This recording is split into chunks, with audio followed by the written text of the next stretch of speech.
Esto es Subterfuge Radio.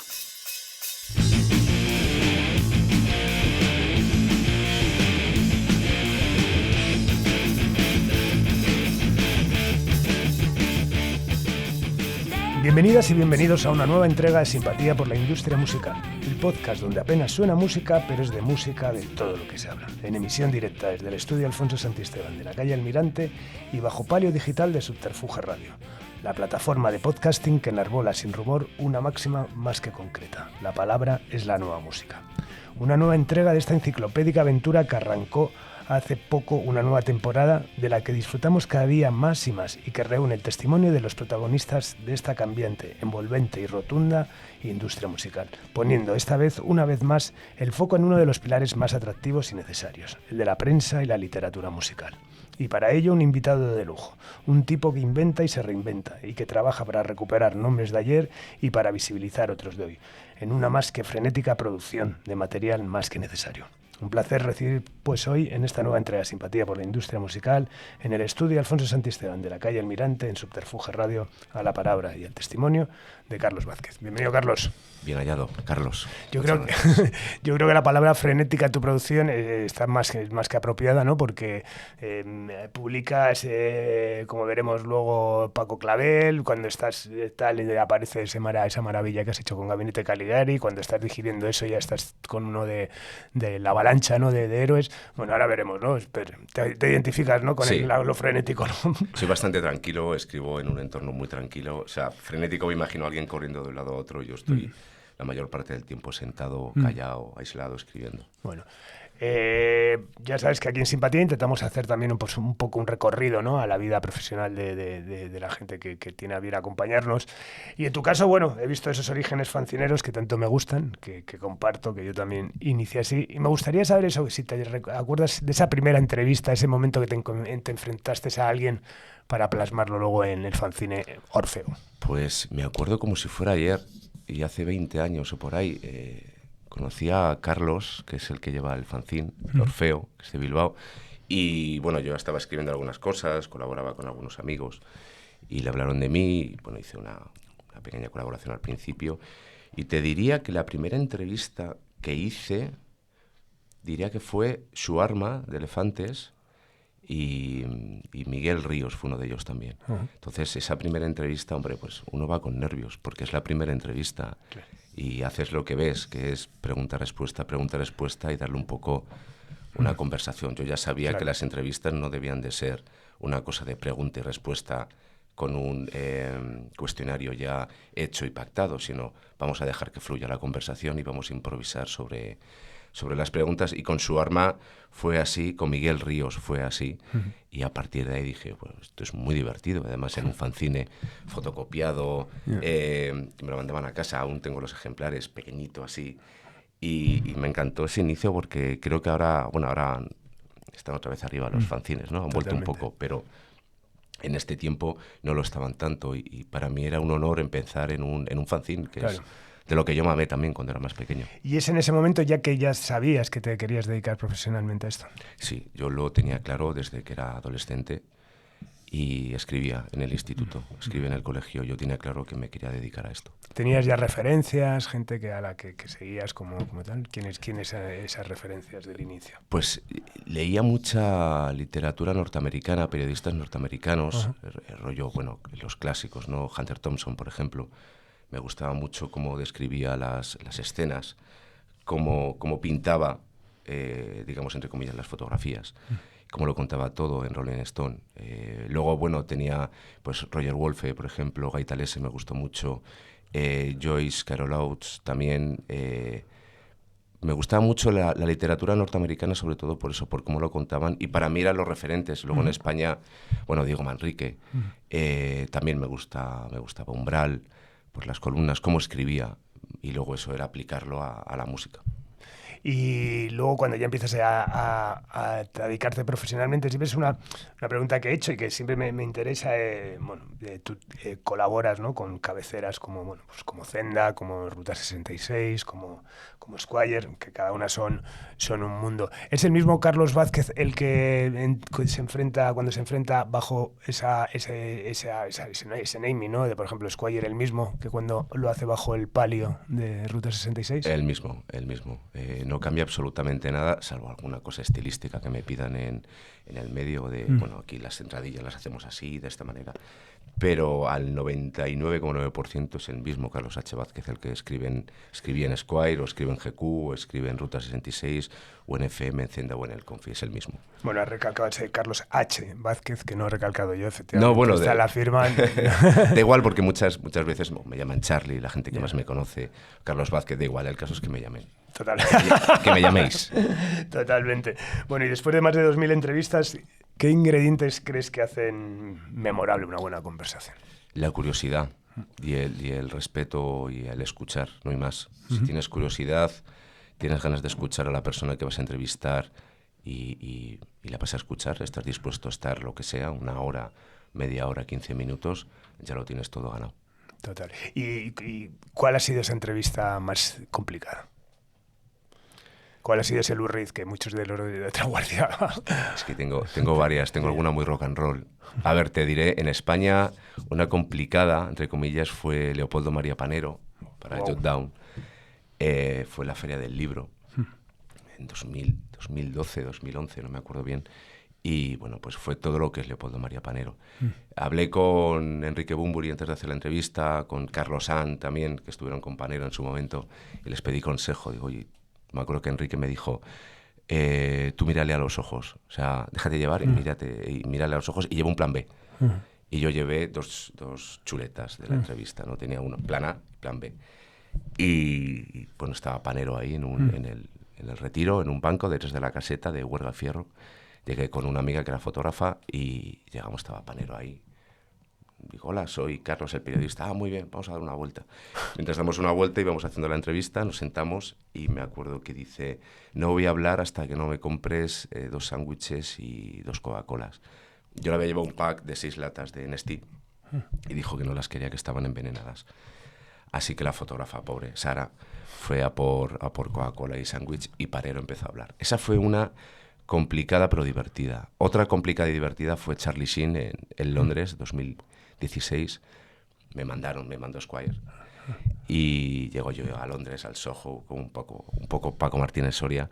Y bueno, muy bien, todo, mucho glamour, luego la fiesta en el Soho y al día siguiente eran las entrevistas, todo alrededor de Charlie Sheen siempre. Y llegamos, éramos 6 medios, llegamos al hall del hotel, nos encontramos un cartel que pone que se habían cancelado las entrevistas. Yo pensé, bueno, es que a quién se le ocurre poner una entrevista a Charlie Sheen después de una noche de fiesta. Pero Charlie Sheen apareció, se retrasaron las entrevistas creo que 3 horas o por ahí, y apareció con un séquito de gente tremendo, y es lo que esperas ver. Charlie Sheen llegando tarde porque había estado de farra seguramente. Y bueno, la entrevista, la mía, que fue la última, le recuerdo muy especial porque cuando llegué me habían puesto un fotógrafo británico y muy majo y tal, y él ya estaba preparado y tal. Llega Charlie y cuando me lo presentan yo le digo, pues okay, my name is Charlie from Spain y tal. Entonces el tío se alegra mucho porque primero me llamo Charlie también y segundo soy español también como su padre y su abuelo y todo esto. Entonces teníamos 10 minutos de entrevista y yo me acuerdo que la entrevista fue genial. No hubo ningún problema, no se levantó como si le pasó una compañera del Guardian. Y al terminar, yo me quería hacer una foto con él, pero me daba mucho corte. Y me llega Gabriel, que era su asistente desde Hot Shots, creo, y me dice, oye, a Charlie le ha gustado mucho la entrevista, quiere hacerse una foto contigo. Y yo, bueno, me la hago yo con él, por Dios. Y ahí está la foto, ¿no? Y fue una entrevista muy guay. Qué bueno.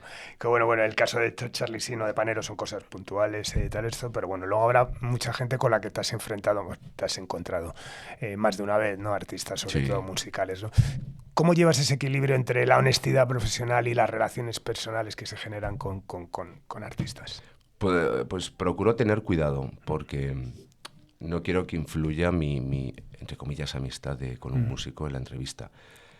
Cuando hay confianza con el músico y con el artista, sabe cómo pregunto, sabe cómo trabajo, sabe hasta dónde llego, sabe lo que me pueden contar y yo no voy a contar, lo que respeto del off the record. Entonces, por la experiencia que tengo, se abren muchísimo y hay mucha confianza. Luego hay cosas que no se pueden contar porque son personales, pero ese off the record que no se publica durante la conversación influye en que la siguiente respuesta o la siguiente pregunta tenga un poco más de profundidad. Entonces, bueno, lo separo siempre. Procuro tener la parte, entre comillas, de amistad y la parte profesional. Ellos lo entienden, yo lo entiendo, y yo lo que procuro es darle ese tono más personal a raíz de, bueno, lo que me van contando. Pero bueno, alguna vez habrás estado en el brete de decir, de dulcificar, ¿no? Quizás alguna de las cosas que dices, bueno, creo que me lo ha dicho en un contexto que no lo siente de esa manera y que debería darle yo una pátina, ¿no?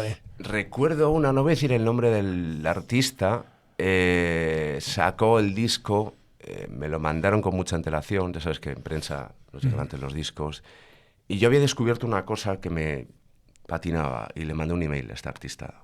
Hay confianza, había mucha amistad. Digo, oye, tío, esto no sé cómo lo van a entender. Bueno, no creo que sea problema. Y bueno, yo te aviso que la gente tiene muy mala leche. Y efectivamente la gente fue a por él. Y nada, bien, con esa persona me sigo llevando muy bien. Es una persona que respeto mucho y admiro mucho. Y gracias a esas cosas que suceden, te aviso por esto, es algo personal que quiero que sepas, se fortalece mucho luego el lado profesional. Por eso te digo que es muy importante el respeto que le tengas cuando te cuento un off the record a la hora de tener la entrevista y enfrentarte, como dices, ese momento de ese brete. Entonces, como hay tanta confianza, a veces que te cuentan cosas que no le contarían a otras personas, y yo lo que hago es, les pregunto, ¿estás seguro de que quieres que publique esto? O después, si cuando estoy transcribiendo y veo que es algo un poco delicado, le mando un email o le llamo, le mando un WhatsApp, digo, oye, ¿estás seguro de que quieres publicarlo? El 99,9% me dicen que sí. Entonces, ya te digo, la parte personal, con respeto, ayuda mucho a la profesional.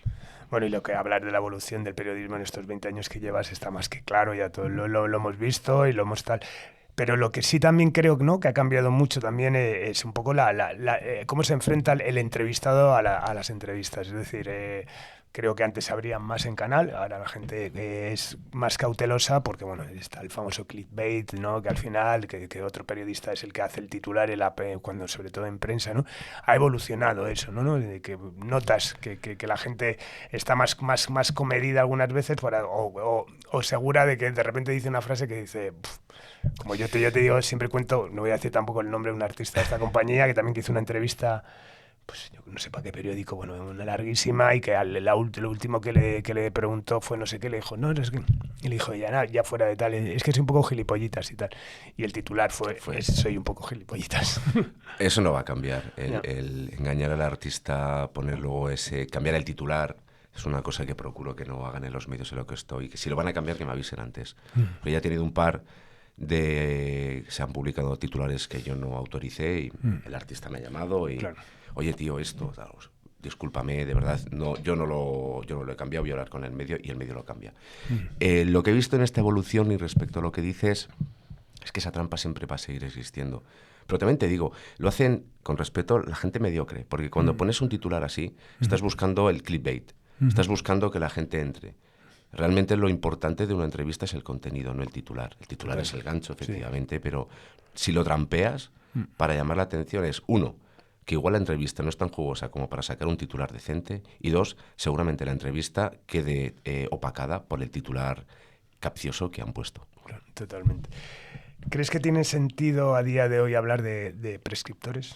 Sí. ¿Existe aún esa figura, tú crees? Sí, lo creo totalmente. Yo sigo guiándome por periodistas que recomiendan discos. Te puedo hablar de Diego Manrique, por ejemplo, que Parbizu, por ejemplo.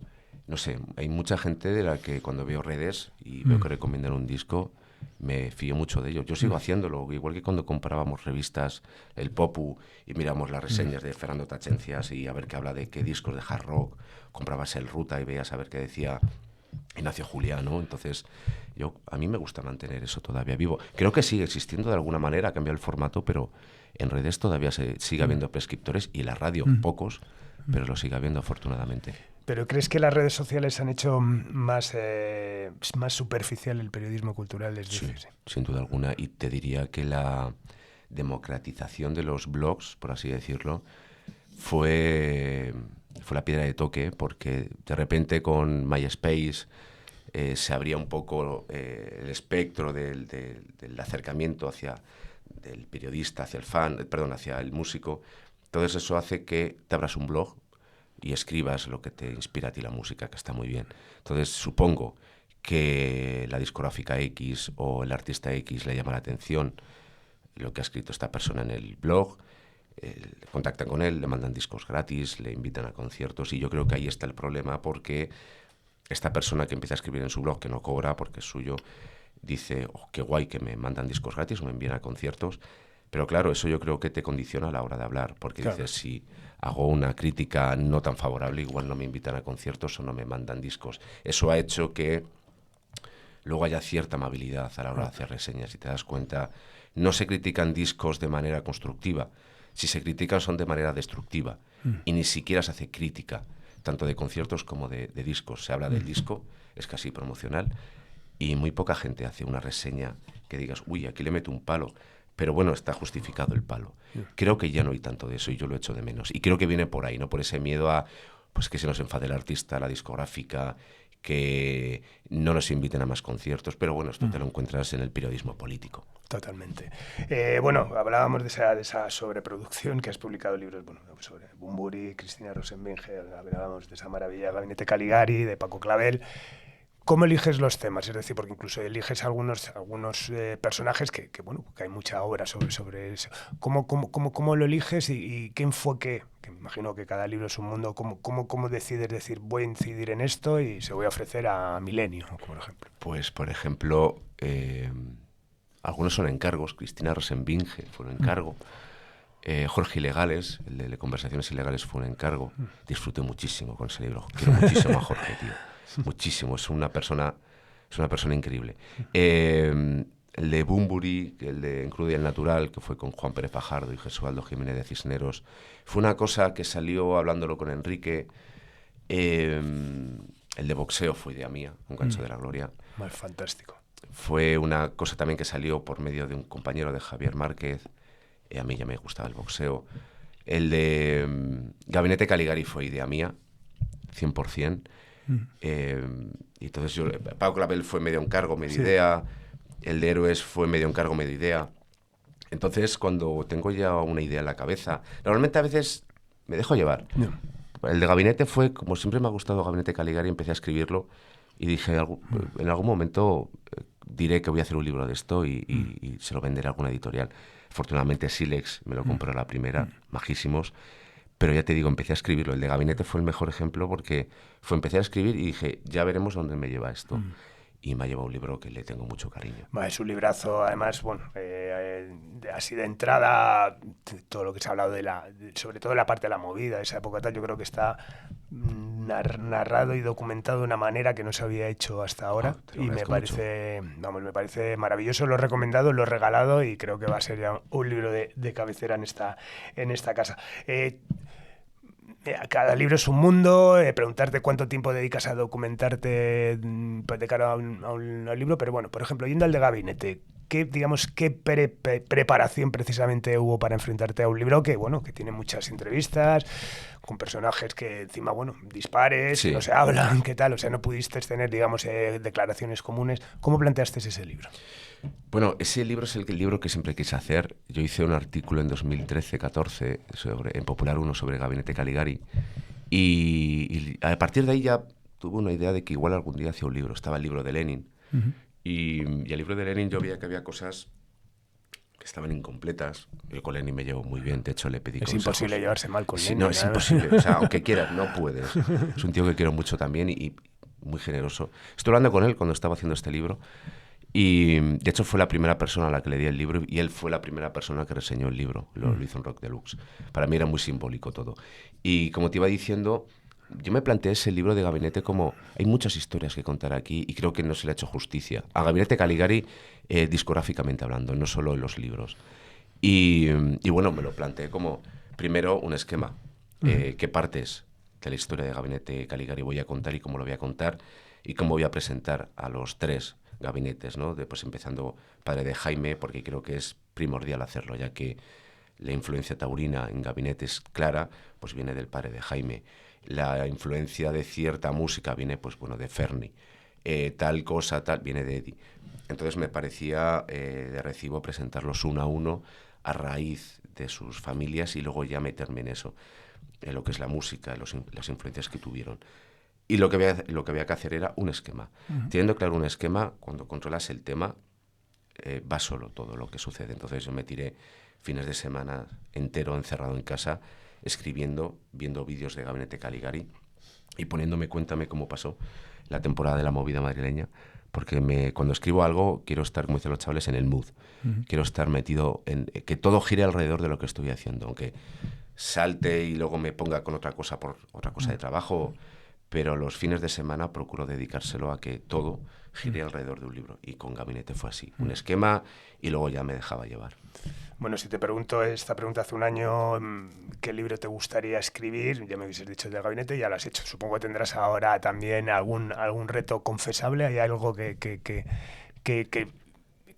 sobre todo, ya hablábamos antes de encargos, que es, o sea, al final esto es supervivencia también, profesionalidad, tal esto, pero al final está luego lo que te apetece, ¿no? Y me imagino que cuando Gabinete sabías que te enfrentabas a un libro complicado, bueno, pues las relaciones que sobre todo que tienen entre ellos, ¿no?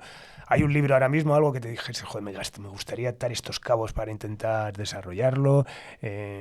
Estoy en ello. Sí, vale. No, me parece bien. Yo creo que es la contestación que tienes que dar. No podemos hacer spoilers. Sí. Estoy en ello. Es un libro más complicado en el sentido de que es internacional. Uh-huh. Por primera vez no me estoy enfrentando a entrevistas. Hay entrevistas a gente de España, pero tiene muchas ramificaciones internacionales y me estoy encontrando con gente de Italia, Reino Unido, Estados Unidos, Cabo Verde. ¿Qué más?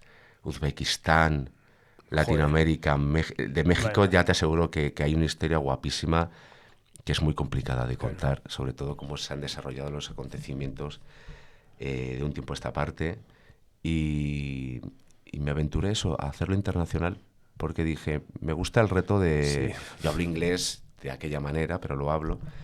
Y dije, sin miedo alguno, yo ya he hecho muchas entrevistas en inglés, como te conté, Charlie Sheen. Y en este caso, el libro que tengo en la cabeza va a tirar por ahí, por lo internacional. Bueno, entonces le cambiamos la pregunta. ¿Qué libro de otro autor te hubiese gustado escribir? Hay muchísimos. Me hubiera encantado escribir el de Sticky Fingers que hicieron de Jan Wenner. Muy bueno. No tengo ningún tipo de dudas. Me acuerdo cuando me lo compré, ese libro, yo estaba trabajando en Spain Media con Andrés Rodríguez, al que bien conoces. Y Andrés también es muy fan de Rolling Stone. Bueno, él trajo Rolling Stone aquí a España, te voy a contar. Y estábamos haciendo Man on the Moon, la revista, y me acuerdo que se me ocurrió entrevistar a Jan Wenner. Ya había salido el libro. Se lo dije a Andrés. Me acuerdo que me dijo, bueno, si consigues el contacto. Y yo pensé, bueno, pásamelo tú, que tú tienes contacto con Jan Wenner. No me lo pasó. Entonces yo lo encontré el de la secretaria de Jan Wenner, conseguí hablar con Jan Wenner, hice la entrevista y no le dije nada a Andrés cuando la conseguí. Y el día que tengo todo ya maquetado, le digo a Andrés, ya he hecho la entrevista a Jan Wenner. No puede ser, digo, sí puede ser, he encontrado el contacto. Y tenía yo el libro en la mesa de la redacción. Me acuerdo que antes me dijo, llegó un día a la redacción y me dijo, ¿te lo has leído? Digo, estoy en ello, me queda poquito. Y me hubiera encantado escribir ese libro, tío. Es un libro increíble que lo tengo de cabecera prácticamente. Está en mi mesa, tengo un montón de libros de cuando escribo cosas y ese siempre está. Acudo a él para ver formatos, para ver tonos, para ver cómo han hecho las entrevistas, para ver mil cosas, aunque no tenga nada que ver con la música. Me guío mucho de ese libro. Qué bueno, a mí me fascinó. De hecho, lo he releído porque efectivamente es muy, muy inspirador. Es un libro para releer, desde luego. Sí, totalmente. Bueno, has trabajado en radio, en prensa escrita, en prensa para plataformas, televisiones, documentales. ¿En qué medio te sientes más libre? La verdad que te voy a decir que me siento más libre en el medio que tenga un jefe bueno. Importante. Esto es, en prensa escrita. En prensa escrita he tenido la mayoría de jefes y jefas maravillosos. En documentales he tenido jefes maravillosos que han confiado en mí. En la radio igual. Y hay una cosa que yo me llevo siempre de algunos directores con los que he trabajado, Javier Albero, Alexis Morante, etcétera, que cuando voy a hacer yo las entrevistas, no me dan ninguna pauta. Me pasan un guión, yo a veces ayudo con el guión y demás. Y pasa igual con el documental de Miguel Ríos, que el guión sí es mío. Que las entrevistas me dijeron, si tú crees que las sabes hacer así, hazlas. No lo dudes. Eso me acuerdo que me lo dijeron en un documental. Me habían mandado las preguntas ya, pues bueno, formuladas, ¿no? Y no me gusta improvisar. Se lo dije al director, yo estaba rehaciendo la chuleta con bol y tal. Y le digo al director, digo, oye, ¿te parece bien que lo haga así? Me dice, si tú crees que lo vas a hacer así, hazlo, pero no lo dudes. Claro. Y jefes así me he encontrado muchos. En el Confi ahora tengo a Irene Hernández, que es una jefa maravillosa, y no es peloteo de verdad, esto lo hablé el otro día con Antonio Lucas, que es muy difícil encontrar buenos jefes, muy complicado, y cuando encuentras uno, como en el caso de Irene, que te da feedback al minuto 1 que le mandas una propuesta, un email, confía plenamente en tu trabajo. Yo creo que si tú confías en tus trabajadores, colaboradores, sea lo que sea, el trabajo va a salir adelante y va a salir al 1000 sin ningún tipo de dudas. Siempre. Totalmente. Bueno, hablabas de esa experiencia también a nivel documental, donde la relación es distinta y escribes un guión y un guión que se plasma de otra manera, llega de otra manera. ¿Crees que el futuro del periodismo musical aplicado también al contenido pasa más por lo audiovisual que por el texto? Sí, ahora mismo sí, si te das cuenta hay un montón habiendo tantas plataformas, hay muchísimos documentales, obvio. Y me parece que sí, porque además el formato y la fórmula funcionan muy bien. Ahora nos guiamos mucho más por lo audiovisual, por redes sociales. Un clip de un documental puede llegar a mucha más gente que una entrevista escrita. Una entrevista escrita tienes que leerla, tienes que tomarte un tiempo para leerla. A veces en España no sé si los hay, creo que sí, en el español lo tenían. Yo me acuerdo el New York Times tiene un tiempo de lectura. Según vas bajando, vas haciendo scroll, te pone el tiempo que te queda de lectura, ¿no? Y en el caso del Confidencial, por ejemplo, yo hago textos muy largos de 6-7 páginas de Word, que la jefa me dice si se lee bien, no importa la extensión. Entonces, pero yo miro y calculo el tiempo, digo, esta entrevista o este reportaje te puede llevar 20 minutos. ¿Quién tiene 20 minutos ahora para leer en el metro? Si puede, bueno, no te puedes sentar, va petado siempre, o en cercanías o en el bus. ¿Quién tiene 20 minutos para leer una entrevista? Las tienes que enganchar al principio, pero entiendo que pasa igual con un disco. Ahora, ¿qué funciona más? ¿Un single cortito, un videoclip y ya está? ¿Sacamos single solo, no sacamos un disco? ¿Quién tiene tiempo para escuchar un disco de, no te hablo de 50 minutos, pero de 40 a lo mejor, ¿no? Entonces es complicado y yo creo que todo pasa ahora por el documental precisamente porque es más inmediato, más visual. ¿Y qué medio actual te parece un modelo a seguir en cuanto a contenido musical de calidad? Los podcasts. Sí. Los podcasts me parece que ahora mismo hay un montón.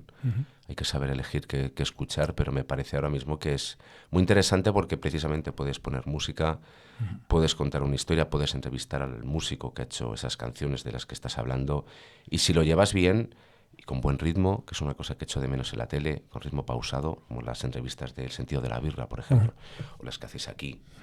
Ese tiempo que, pues igual, 40 minutos, una hora, a veces el Sentido de la Birra te hace 3 horas, 2 horas de entrevista. Creo que es el formato a defender ahora mismo y a mantener para que en el futuro no se pervierta y no se convierta en lo que se ha convertido la prensa musical, que es básicamente a veces un compendio de publis, promos y influencers. Totalmente. Bueno, has trabajado también escribiendo notas de prensa para artistas. ¿Cómo cambia el enfoque cuando se escribe para vender y no para analizar? Siendo el artista, esto es muy divertido, no sé si puedo decir el nombre del artista. Me encargaron hace poco hacer una nota de prensa de un artista que admiro muchísimo. Afortunadamente, debo decir que he tenido la suerte de hacer todo lo que he querido y vamos, estoy muy contento con mi carrera. Y hace poco, como te decía, me llegó el encargo de hacer una nota de prensa a cierto artista muy grande en España. Y yo pensé, tengo clarísimo cómo voy a escribir esto, y es siendo esta persona. Voy a escribir pensando que soy esa persona hablando de mi disco. Y por lo tanto tiene que haber mucho yo, y mucho mí, y mucha fuerza en ese sentido, resaltando lo que ha hecho la banda, las canciones, colaboradores, etc. Y me divierte mucho porque me saca de lo que hago, de Carlos, y me meto en la cabeza de ese músico, que normalmente lo hago también cuando hago las entrevistas, porque pienso que le gustaría que le preguntaran y no le han preguntado. Y en el caso de las notas de prensa, al 100%, me meto en la cabeza del artista que el que firma soy yo, Carlos H. Vázquez, pero en las notas de prensa me encanta porque me da mucha libertad, a pesar de que es una cosa que es muy medida, la discográfica te dice, bueno, esto hay que cambiarlo, es total, el artista es todo muy medido, pero te da ese punto de meterte en la cabeza de un artista, es maravilloso ese momento. ¿Y cómo ves a nivel del relevo generacional? Es decir, yo veo que, bueno, evidentemente estamos hablando, Diego siempre aparece en estas entrevistas porque, bueno, es el gran periodista musical de la historia y en activo, pero luego casi tú eres casi la última hornada, ¿no? Y llevas ya 20 años. ¿A qué crees que es menos atractivo para la gente ser periodista musical como hace 20 años? Es que económicamente no es muy viable. La precariedad esa. Y te digo muy viable por ser muy amable. Relevo generacional hay, porque intención hay. Lo que pasa es que cuando llevas un tiempo escribiendo y ves que no te da para vivir, pues dices, pues chico, esto igual, me voy a dedicar a ello de otra manera, pero tengo que pagar el alquiler, tengo facturas, pues me dedico a otro trabajo más formal, ¿no? Por así decirlo. Pero hay relevo. Leo mucha gente joven, María Canet, por ejemplo, que estuvo aquí también en Subterfuge, Arantxa Moreno, Sara Morales, Kepa Arbizu, que antes lo he mencionado, los chicos del Giradiscos, la gente de Musicalia, blogs. Hay relevo, sin duda alguna. Y además me parece genial que haya relevo porque además entienden otros formatos. Emergentes, esta chica que lleva Emergentes, ella se graba con el móvil, interactuando con los fans, seguidores de un festi. Me he encontrado en festivales a muchos chavales que les ves un poco como William Miller en Casi Famosos, algo que yo viví al principio también, que les ves paraditos, cortados, ahí en un sitio, en un rincón, impresionados y abrumados por el ambiente de un backstage y de un camerino, ¿no? Y lo veo tierno y es como, si esto sigue pasando, es que hay relevo. Si veo a un chaval o una chavala abrumada en un camerino, en un backstage, que no sabe cómo entrarle al artista o saludar a alguien, siempre pienso que hay relevo porque esa inocencia es lo que hace que esto se mantenga vivo. Luego te das cuenta de que en realidad no te da para vivir, hay puñaladas, etcétera, etcétera, como en todos los sitios, y se te bajan un poco los humos y a lo mejor lo dejas. Pero creo que relevo, sí, sin duda alguna. Luego también, bueno, también es el cambio que ha habido también un poco, por ejemplo, la prensa escrita, la prensa musical, perdón, siempre está muy unida, ¿no? A lo que era a la industria, a la comunicación, por ejemplo, entre las compañías, ¿no? Los departamentos de comunicación, eso, pues, de enviar discos, de enviar material, de repente, claro, la relación es mucho más fría, ¿no? No te mandan nada, te mandan un enlace y tal. ¿Crees que también, bueno, evidentemente eso ha cambiado también? No te digo por el rollo de que hubiese periodistas en su momento que eran periodistas para que les mandasen discos, que no, sino que, claro, al final se ha hecho todo más frío, ¿no? Es menos tangible, ¿no? Depende un poco. En mi caso, yo tengo muy buena relación sobre todo con Warner y con Sony Music. Con Warner, quiero mencionar una persona que yo creo que esta persona, el día que deje su trabajo, que espero que no lo haga, David Bonilla. Claro, lo sabía que lo ibas a decir. Es que no encuentras otro David Bonilla aunque quieras. O sea, la frase de si no existiera habría que inventarlo. David Bonilla es un tipo que viene de la época Dro, Generación Dro, como el libro de Laura Piñero. Y Bonilla es un tipo que mantiene esa relación entre el artista, el periodista y la discográfica. Hace que no sea frío. En mi caso, cuando voy allí a hacer una entrevista o voy a hacer algo tal, suelo avisarle antes, ¿no? Oye, David, voy a estar por ahí, vas a estar. Y nos echamos un rato ahí en las office nuevas de Warner. Y él siempre me da discos, sobre todo los de Bunbury, ¿no? Sabe que tengo muy buena relación personal con Enrique, le he escrito cosas, y entonces pues me dice, oye, pues tengo aquí el cuentas pendientes en vinilo, si vas a venir avísame y te lo doy. Y así, o las cajas o tal. Luego en Sony pasa igual. Pasa que Warner tiene un punto que me gusta mucho, que eso lo hace Bonilla, que guarda un poco el espíritu de Dro, que es el rollo underground, un poco, entre comillas, independiente, ¿no? En Sony Music te lo encuentras, pero es como Sony Music es una mayor en todo su esplendor como Universal, ¿no? Sí. Entonces es más frío, a veces cambia la gente de prensa muy rápido, pero bueno, también mucha gente de Sony y algunos tienen todavía esa cosa de mantener el calor humano, que es el que tiene Bonilla, que es que, chico, no va a haber más gente como Bonilla, de verdad, o sea, sin desmerecer a la gente de Sonido Universal. Absolutamente no. Tuve la suerte, estuvo sentado ahí David, gracias a David estuvo sentado Bumburi aquí, y doy fe que es una persona que, bueno, con la que da gusto además hablar de música y de industria, porque sigue siendo, bueno, pues eso sí, quizás es el último eslabón, ¿no? De lo que entendimos como la industria y la industria moderna, ¿no? Porque todavía le quedan, esperemos, muchos años dentro del negocio, porque, bueno, yo creo que es el motor casi de esa compañía, haciendo alusión, ¿no?, a cómo se funcionaban antes y esa relación, por ejemplo, con los medios. ¿Cuál ha sido ese momento soñado de tu carrera que se cumplió?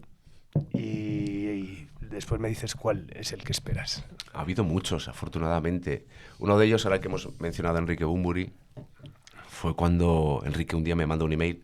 Solemos hablar mucho, a veces que digo que hablo más con Enrique Bumburi que con mis padres. Es verdad, a veces literalmente. Este verano hemos hablado muchísimo. En pandemia hablamos muchísimo. Y me acuerdo que un día me escribe un email y me dice que están pensando en hacer la caja del 20 aniversario de Flamingos, ¿no? Flamingos es mi disco favorito de Enrique Bumburi, uno de mis discos favoritos, junto al Patente de Corso de Jaime Urrutia. Más o menos salían por la misma época. Y yo le dije a Enrique que sí, por supuesto. Me dijo, bueno, no sé cómo andarás de liado, estás siempre muy ocupado y tal. Digo, no, o sea, a tope, dime cuántos caracteres, cuándo lo necesitas.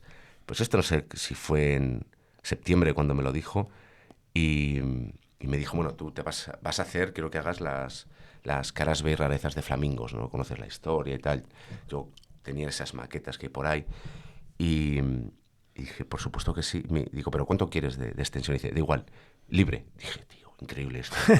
Increíble, libre, siéntete libre. Y dije, pues 6 páginas le mandé de texto de las caras B y las maquetas de Flamingos. Y fue un momento soñado, porque cuando yo me compré ese disco en 2001, 2002, creo que fue, 2002, yo era un crío, yo era un chaval, después del instituto y tal. Y claro, yo, ese chaval, si yo hubiera viajado en el tiempo y le hubiera dicho, Enrique Bumburi te va a pedir que escribas a los 20 años sobre este disco, vas a flipar. Y fue un momento soñado por lo que significaba, ¿no? Otro momento soñado fue entrevistar a Charlie Sheen, porque descubrí que algunos años antes yo había escrito un reportaje sobre Charlie Sheen, no me acordaba, y tuiteé una vez también mi reino por entrevistar a Charlie Sheen. 5 años después lo conseguí. Entrevistar a Enrique San Francisco en su casa, con Jerry González, con el trompetista. No sé si se puede hablar de drogas. Por supuesto. Se puede. Fumando un canuto con Enrique San Francisco y Jerry González. Hubo un momento maravilloso, ya se puede contar porque ha prescrito el delito. Fue una entrevista larguísima que se publicó en Esquire. Debo decir también tremendo combo, además. Es que debo decir una cosa, que es que Andrés Rodríguez, yo le estoy muy agradecido por la oportunidad que me dio en Esquire. Porque esa libertad que me dio para elegir personajes, el apretarme las tuercas con otros personajes, es como, tío, ahora lo entiendo todo.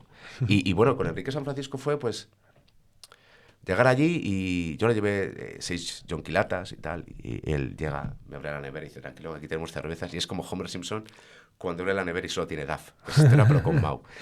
Y dice, te voy a enseñar a beber para que no te emborraches. Y estuvimos bebiendo las 3 horas, 2 horas y media que estuvimos, no me emborraché. Y hubo una cosa que me dijeron, que es que a casa de Enrique San Francisco llamaba a alguien y te puedes encontrar a Pablo Motos, a Guti o a quien fuera, ¿no? Así fue. Llegó un momento que Enrique San Francisco se levantó al baño porque le iba a hacer una entrevista para un medio de Bilbao, porque al día siguiente hacía un monólogo en Bilbao. Y le digo, ¿quieres que cortemos? Y dice, no, estoy muy a gusto, gordo, estoy muy bien. Y vuelve y pasan nada, 2 minutos y llama al telefonillo, él se levanta. Sí, ¿quién es? Ah, venga, sube. Tal. Y digo, ¿quién es? No, es Jerry. Y dije, Jerry, vamos a saber. Y era Jerry González, tío. Qué bueno. Jerry González. Y estábamos muy a gusto haciendo la entrevista. Él también, yo le metí a Jerry. O sea, quería que pasara eso. O sea, sí, era sí. como, si pasa esto, hay que hacerlo así, hay que dejarse llevar. Y estábamos tan guay que Enrique San Francisco sacó de una habitación una caja. ¿Sabes estas cajas de colecciones de minerales de los niños? Sí, claro. Pues con piedras de hachís etiquetadas. Maravilloso. Y nos liamos un canuto y solo lo fumamos Jerry y yo. Enrique no quiso. Y hubo un momento que se levantó Quique, que era muy fan del jazz, puso un CD de jazz de John Coltrane, y Jerry se puso a improvisar, sacó su trompeta y se puso a improvisar. Eso está grabado en mi audio de la entrevista. Fue maravilloso, tío. Qué bueno. Fue maravilloso. Fue un momento soñado que nunca antes hubiera podido imaginar. Fue de los momentos más bonitos. Luego, pues entrevistar a gente como, yo qué sé, Pepe Sacristán, Jan Wenner, entrevistar a Gaita Lese. Eso fue maravilloso. No sé, he cumplido muchísimos sueños. ¿Y esa que esperas que te gustaría? Pues la que esperan todos, que es pregúntale a Fernando Navarro, entrevistar a Bob Dylan. Claro. Entrevistar a Bob Dylan es el momento soñado. Estuve una vez a punto. Es una historia un poco larga. Pero no, se dio porque es que Bob Dylan es Bob Dylan y tú no eres Bob Dylan. Bueno, hablabas antes también de la gente que empieza, también eso. ¿Qué le dirías a un chaval de 18 años que te dice, yo quiero ser como tú, quiero ser periodista musical? Elige otro camino. Le diría que tuviera paciencia, que si de verdad quiere hacer esto, tiene que estar dispuesto a sacrificar muchas cosas. Parejas, padres, familia, amigos, tiempo.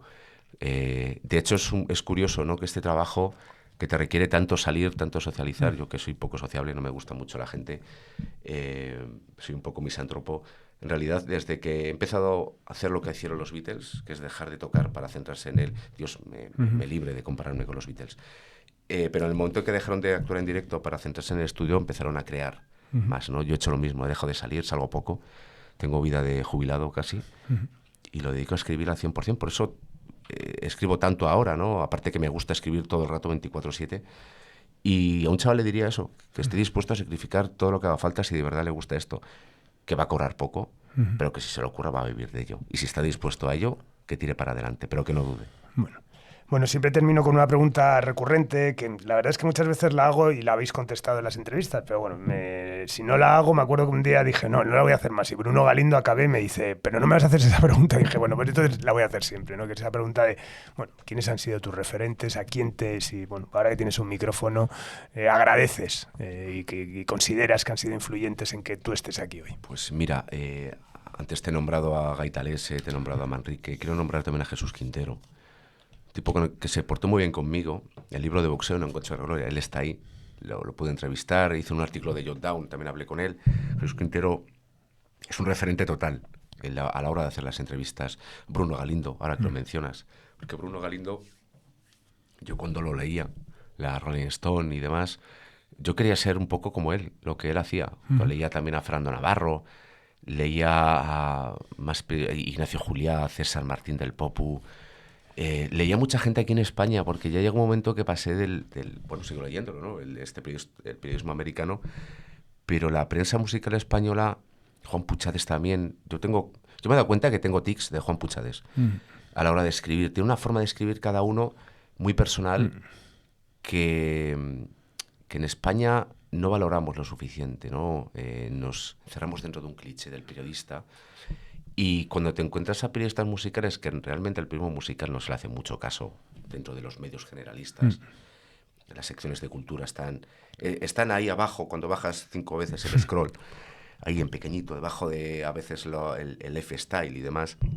Entonces cuando yo leía, pues eso, digo, Manrique, Bruno Galindo, Juan Puchades, demás, yo pensaba, tienen un lenguaje propio y no sé por qué no se les da bola. Porque tiene un lenguaje muy personal y yo quiero eso. Entonces, con el tiempo vas viendo que tu lenguaje personal también puede ayudar a que lo que escribas sume, que es lo interesante de esto, ¿no? Entonces, mi referente es básicamente Jesús Quintero. Si tengo que decir uno, Jesús Quintero, por las entrevistas, por la forma de escribir, es un compendio de muchísima gente. Pues desde Puchades hasta Manrique, pasando por Galindo, pero sobre todo periodismo americano y la forma de narrar de Hunter Thompson. Totalmente. Pues nada, Carlos, un auténtico placer. La verdad es que ha sido un gustazo. Además, alegraste este verano con el libro de Gabinete, así te lo hice saber a ti. Escribí también a Eddie para decirle que me ha gustado, y escribí también a Servando Carballar para reconocerle la importancia al final que para mi vida ha tenido siempre ese reflejo profesional, pero que creo que en ese libro está muy reflejado, bueno, pues el ímpetu con que se construyó esa historia. Te lo agradezco mucho porque fue una historia, fue un año y medio muy bonito escribiendo ese libro. Y le agradezco a Eddie, que fue el que me pasó el contacto de Silex, sin yo decirle que ahora era para un libro de gabinete. Pues nada, y te va a dar muchas alegrías. Pues nada más, lo dicho, Carlos, un placer. Nada más, despedimos esta nueva entrega de Simpatía por la Industria Musical en Subterfuge Radio, en el estudio de Alfonso Santisteban de la calle Almirante, con Paula los mandos técnicos. Despedimos a un invitado de lujo y a una audiencia, vosotros, que cada día crece con cada entrega, lo cual me hace inmensamente feliz. Y algo así merece un broche de oro. Vámonos con Can Fernando de McEnroe. Adiós. La única isla en esta isla es la que queda en mi corazón. El viento que mueve las flores es el aire de mi respiración.